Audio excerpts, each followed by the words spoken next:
Welcome to our channel.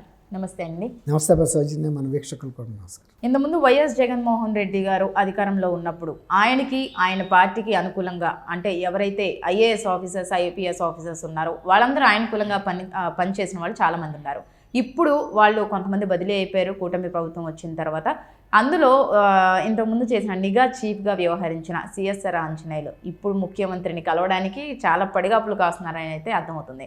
ఇంతకుముందు ఉండవల్లిలో ఆయన గెలిచిన తర్వాత ముఖ్యమంత్రి అయిన ప్రమాణ స్వీకారం చేసిన తర్వాత ఉండవల్లి కలవటానికి వెళ్ళారు. అప్పుడు సెక్యూరిటీ ఆపేశారు. ఇప్పుడు జూబ్లీ హిల్స్ వచ్చినప్పుడు కూడా ఇప్పుడు కలవడానికి వెళ్తే 2 సార్లు కూడా సెక్యూరిటీ ఆఫీసర్స్ ఆపేశారు. అంటే అపాయింట్మెంట్ లేకుండా రావద్దు అని. అంటే దీన్ని ఎలా చూడొచ్చు అంటారు?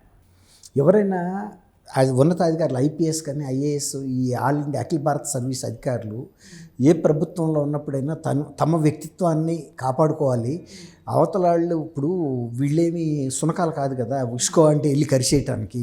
వీళ్ళొక సీనియర్ అధికారులు ఎవరిని ఏం చేయాలి, నిబంధనల ప్రకారం వ్యవహరిస్తే ఈ పరిస్థితి రాదు.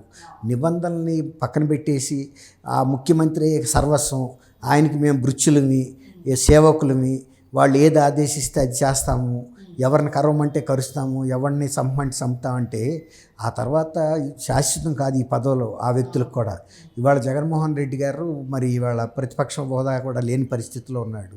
ఆ రోజున మీరు ఒక జాతీయ స్థాయి ఇమేజ్ కలిగిన చంద్రబాబు నాయుడు గారిని మీ ఇష్టానుసారం ఎక్కడంటే అక్కడ అడ్డపడి ఆపేయటం కానీ, ఆయన మీద దాడులు జరుగుతుంటే ప్రేక్షక పాత్ర వహించడం కానీ, కారణాలు లేకుండా అరెస్ట్ చేసి జైల్లో పెట్టి టెక్నికల్గా సాంకేతికంగా అనేక అవరోధాలు కలిగించడం కానీ, ఆయన్ని అవమానకరంగా వ్యవహరించడం కానీ, ఆయన పట్ల అమానుషంగా వ్యవహరించడం కానీ, అవన్నీ కూడా మీకు తగిన పనులు కాదు కదా. అలాంటివి చేసినప్పుడు ఇంకా ఆ వ్యక్తిత్వాన్ని కాపాడుకోవాలంటే మీరు ఇవాళ ఆయన దగ్గరికి వెళ్ళడానికి ప్రయత్నించొద్దు. కనీసం మీ గౌరవాన్ని మీకు దక్కుతుంది. ఏదో జరిగితే జరుగుతుంది. ఆ రోజున మీరు అట్లాంటి అకృత్యాలు చేశారు అంటే మీరు దేనికైనా సిద్ధపడి చేశారని అనుకోవాలి. నువ్వు ఇంటెలిజెన్స్ చీఫ్గా ఉండి ఆయన మీద వ్యతిరేకం చేసావు, తర్వాత ట్రాన్స్పోర్ట్ కమిషనర్గా ఉన్నప్పుడు జేసీ దివాకర్ రెడ్డిని ఏదిచ్చావు, ఏసీబీలో ఉన్నప్పుడు అచ్చెన్నాయుడిని కోడెల శివప్రకాష్ ప్రసాదరావుని ఏడిపించావు, ఆయన సూసైడ్ చేసి చనిపోయాడు. తర్వాత అచ్చెన్నాయుడు గారు ఒక శస్త్రచికిత్స చేసుకుని విశ్రాంతి తీసుకోవాల్సిన టైంలో ఆయన అక్రమంగా అది పని అబద్ధమైతే వేరే మాట, ఎవడన్నా ఇతరులాగా ప్రవర్తిస్తే అతను బ్లీడింగ్ అవుతా ఉంది అప్పటికి ఇంజరీస్ నుంచి, అయినా నువ్వు అన్ని రకాలుగా వేధించావు. అంటే జగన్మోహన్ రెడ్డి గారు ఆదేశిస్తే నువ్వు ఒక అధికారిగా మానవత్వం ఉండాలి. పని అరెస్ట్ చేసావు పో, నువ్వు అరెస్ట్ చేస్తే పని వైజాగ్లో జడ్జి ముందు హాజరుపరిచి ఆయన చెప్పుకుంటాడు కదా నాకు ఈ మెడికల్ కండిషన్ ఉందని. అప్పుడు ఓకే, మీరు అరెస్ట్ చేస్తే చేశారు, ఇక్కడ మెడికల్ ట్రీట్మెంట్ ఇవ్వండి అని ఏ మ్యాజిస్ట్రేట్ అయినా జడ్జి అయినా ఆదేశిస్తాడు కదా. కనపడుతుంది కదా మెడికల్ రిపోర్ట్స్, అంతకు ముందు రోజే ఆసుపత్రి నుంచి డిశ్చార్జ్ అయినట్టు రిపోర్ట్స్ ఉన్నాయి. తర్వాత ఫిజికల్ కండిషన్ కూడా ఉంది. పని కేజీ హాస్పిటల్ లాంటివి రిఫర్ చేస్తే వాళ్ళు చెబుతారు సర్జరీ అయిన మాట వాస్తవం అని. దానికి అయ్యే వరకు అక్కడ నుంచి ఆ తర్వాత తీసుకెళ్ళమంటారు. కానీ మీరు అంత అమానుషంగా ఆయన అంత 100 కిలోమీటర్లు తీసుకొచ్చారంటే అది మీకు వాళ్ళు వచ్చిన రోజు మీకు తెలిసిందా బాధ?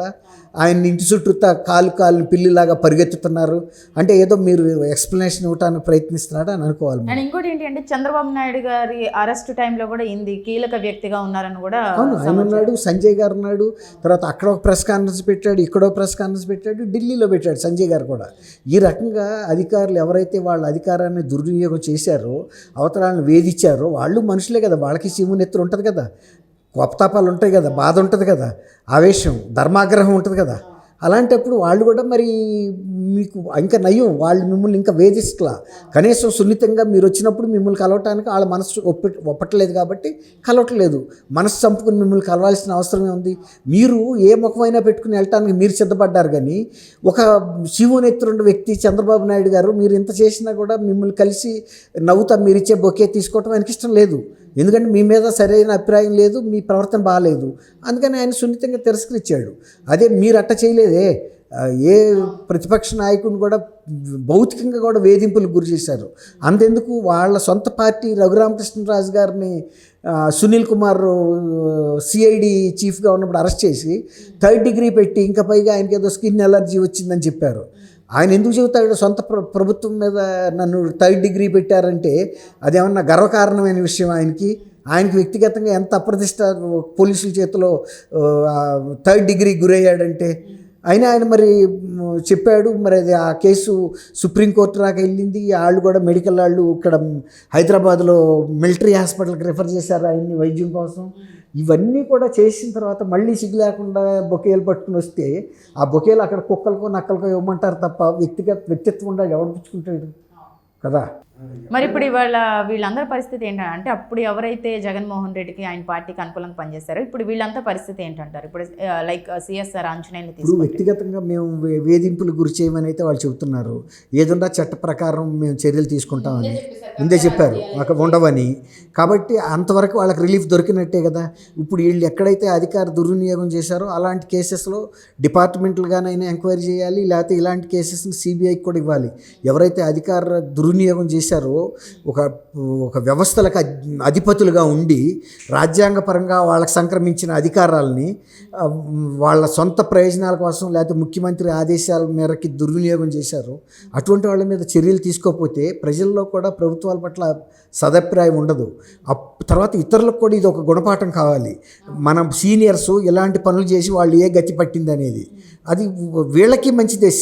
ఇంకా మిగిలిన సర్వీసులో ఇలాంటి తప్పుడు పనులు చేయరు. మేము గతంలో జగన్మోహన్ రెడ్డి గారి టైంలో మా పరిధి అతిక్రమించి చేసిన పనికి మాకు శిక్ష పడింది. కెరీర్ పరంగా ఉద్యోగంలో మాకు రిమార్క్ రాసేసారు, మాకు ప్రమోషన్లో అర్హత కోల్పోయాము, లేకపోతే జైలు శిక్షకి వెళ్ళాము. అప్పుడు ఇంకా చేయరు. మిగిలిన వాళ్ళకు కూడా ఇది ఒక గుణపాఠంగా కూడా ఉంటుంది కదా. అది చంద్రబాబు నాయుడు గారు చేయాలి. అది ప్రజలు నిన్ను నమ్మి ఇంత అధికారం ఇచ్చారంటే ఖచ్చితంగా వాళ్ళు అధికారం కూడా ఇచ్చారు. తప్పుడు పనులు చేసిన అధికారులని మీరు శిక్షించండి, వాళ్ళు ఎంత పోస్ట్ అయినా ఉండొచ్చు కాక. అవసరమైతే ఇవి ఆధారాలతో కేంద్ర ప్రభుత్వం మానవ వనరులకు శాఖ చేస్తే వాళ్ళు పర్మిషన్లు ఇస్తారు. వీళ్ళ మీద చర్య తీసుకోవద్దని ఎవరు చెప్పరు. అధికార దుర్వినియోగం చేసిన అధికారులని ఖచ్చితంగా చర్య తీసుకోమనేదే కేంద్ర ప్రభుత్వం రాజ్యాంగం కూడా చెప్పేది. రాజ్యాంగం కూడా వాళ్ళకి పరిమితులు విధించింది. వాటిని అతిక్రమించినప్పుడు వాటికి మూల్యం చెల్లించాల్సిందే. అది ఈ ప్రభుత్వం కూడా అంతటితో వదలదు. ఏదో నా బొకేలు ఇవ్వటానికి ఇస్తే తీసుకోలేదంటాం కాదు. అది పరిష్కారం కాదు, శిక్ష కాదు. ఇంకా దానికి మించిన వాళ్ళు ఏమేమి తప్పులు చేశారో రెడ్ బుక్లోకి తీసుకొచ్చినట్టుగా చట్టపరంగా రాజ్యాంగపరంగా వాళ్ళని ఆ విచారణ పరిధిలోకి తీసుకురావాలి. ఆ విచారణ ఎదుర్కొన్న తర్వాత శిక్ష పడితే శిక్ష పడుతుంది, లేదు వాళ్ళు నిర్దోషులైతే నిర్దోషులు వెళ్ళిపోతారు. మరి ముందు చూసుకుంటే కనుక కూటమి ప్రభుత్వం వీళ్ళని యాక్సెప్ట్ చేస్తుంది అంటారా, లేకపోతే మిగిలిన అధికారులాగానే బదిలీ చేయడం కానీ లేకపోతే సస్పెండ్ చేయడం కానీ అలాంటివి ఏమైనా చేస్తారా? అంటే నేను వ్యక్తిగతంగా అభిప్రాయపడుతుంది ఏంటంటే వీళ్ళు కొద్దిమంది ఎక్కువ సంఖ్యలోనే ఉన్నారు. అంతమంది చర్యలు తీసుకోవటానికి బోల్డ్ టైం ప్రభుత్వానికి కూడా పోతుంది. ప్రభుత్వానికి ఇంకా దీనికి మించిన బాధ్యతలు ఏంటంటే ప్రజలకి వెంటనే వాళ్ళకి జరిగిన నష్టాన్ని భర్తీ చేయాలి. వాళ్ళు మానసికంగా ఈ నియంత్రిత ప్రభుత్వంలో వాళ్ళు పడ్డ మానసికమైన వ్యధని దూరం చేయాలి. తర్వాత ఆర్థికంగా అప్పుల పాలైన రాష్ట్రాన్ని ముందుకు తీసుకెళ్ళాలి. తర్వాత ఈ మద్యపాన నిషేధం పెడతానని చెప్పి పిచ్చి సారా పెట్టాడు. ఇలాంటి తప్పులన్నీ సరి చేసుకుంటూ వెళ్ళాలి. కాబట్టి వీళ్ళ మీద వృధా చేసుకునే బదులు అట్టని పూర్తిగా వదలొద్దు. వాళ్ళకి సంబంధించినంతవరకు గట్టి చర్యలు అయితే తీసుకోండి.